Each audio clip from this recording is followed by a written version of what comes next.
IT 기업들의 프레젠테이션에서 아주 많이 등장하는 단어가 있습니다.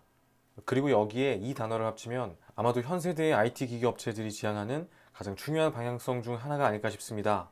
그런 이유로 스마트폰의 시대가 시작되면서 스마트폰 OS 싸움이 IT 업계의 화두로 떠오르고 20여 년의 시간이 지난 지금 규모를 갖춘 안정적인 스마트폰 OS 진영을 구축하는 데 성공한 업체는 엄밀하게 말해 다음과 같은 두 개의 기업 정도가 되겠죠.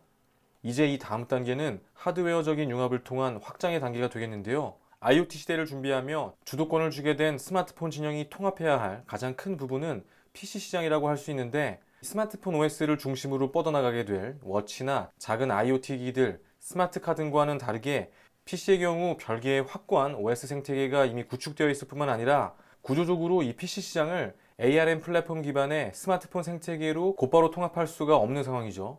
그러한 이유로 PC 시장은 PC 시장 나름대로의 길을 걷는 것이 맞는 방향이라 생각했습니다. 그리고 그러한 생각을 더욱 확고하게 해준 것은 양 진영의 디바이스 간의 이 컴퓨팅 파워, 그 중에서도 프로세서의 성능 차이가 가장 컸는데요. 기본적으로 이 프로세서가 저전력, 고성능, 이 두 마리 토끼를 모두 쫓는 것은 쉬운 일이 아니고, 현 세대 스마트폰 진영의 ARM 아키텍처 기반 프로세서들과 PC 시장의 X86, X64 아키텍처 기반의 프로세서들은 서로 명백히 다른 강점을 지닌 것이 사실입니다. 그리고 그런 이유로 서로의 진영을 넘어보려는 시도들이 계속해서 좌절되면서 어느 순간부터는 불가능한 것처럼 느껴졌었죠. 하지만 이제 어쩌면 그 생각들을 바꿀 시기가 된 것은 아닌가 하는 생각이 듭니다. 오늘의 이야기가 대충 그려지시나요? 이제 그 첫 번째 이야기인 애플의 프로젝트 마지펜의 이야기부터 시작해볼까 합니다. 애플의 생태계는 아주 잘 구성되어 있죠. 독자 OS로 묶인 잘 정돈된 제품 라인업, 서로 간에 매끄럽게 이어지는 UX까지 단일 업체가 제공하는 제품 생태계 중에서는 가장 잘 정돈되어 있는 시스템 중 하나로 평가받는 이 애플의 제품 생태계. 하지만 기본적으로 애플의 가장 큰 장점 중 하나라 평가받는 그들의 강력한 앱 생태계가 iOS와 macOS 간에는 통합이 되어 있지 않습니다. 2017년 이러한 문제에 대한 애플의 언급이 있었고, 작년 WWDC에서 보다 구체화되기 시작했습니다.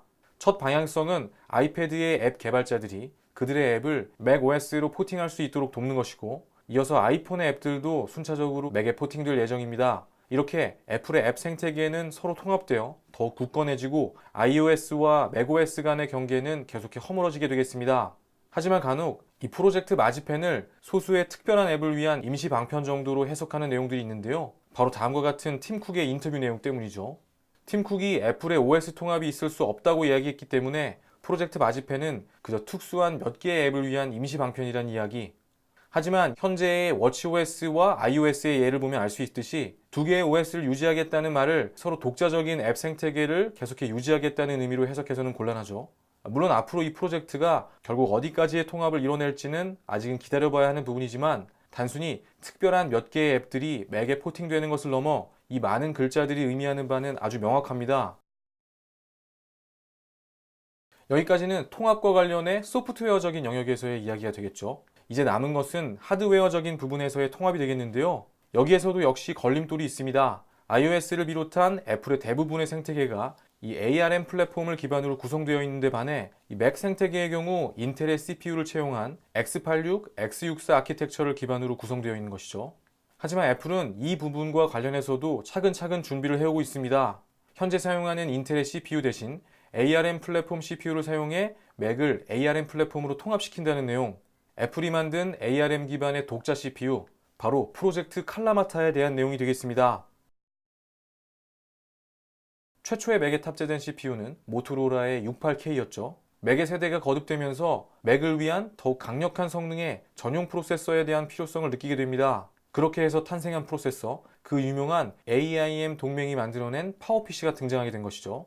애플은 독자적인 생태계 속에서도 그들을 찾는 충성 고객층을 계속해 유지해 나갔고, 파워PC G4를 거쳐 이어지는 G5의 시대, 지금 봐도 멋진 디자인이라는 생각이 들 정도로 아름다운 모습의 제품들이지만, 문제는 바로 오늘의 주인공인 파워PC CPU에 있었습니다. 가장 큰 문제는 발열이었고, 두 번째는 그럼에도 불구하고 높지 않은 성능 때문에 애플의 명성에 금이 가기 시작했고, 함께 AIM 동맹 역시 점점 느슨해져 갔죠. 애플은 결정을 내려야만 했습니다. 파워PC를 내려놓아야 할지. 그리고 이 이야기가 역사적인 2005년 WWDC의 한 장면으로 이어지게 됩니다.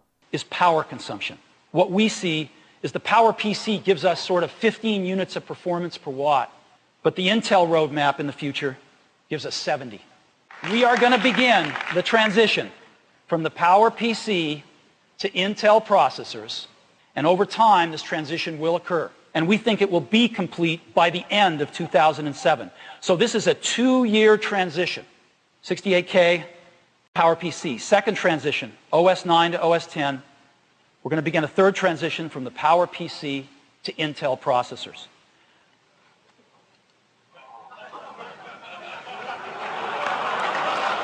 All right, there you go. 애플이 파워PC의 CPU 문제로 인해 맥에 인텔의 CPU를 사용하기까지의 과정, 2019년에도 같은 모습으로 재현되고 있습니다. 오늘 이야기 나눈 프로젝트 마지펜과 프로젝트 칼라마타로 말이죠. 아이폰 XS의 판매량이 감소하고 화웨이가 다시 판매량 2위의 자리에 올라섰다는 내용으로 애플의 미래를 평가하려는 오늘, 차기 아이폰에 몇 개의 카메라가 들어갈 것인지보다 더 중요한 부분이 자사의 제품 생태계를 더욱 확고히 다져나가고 있는 애플의 모습이 되겠습니다.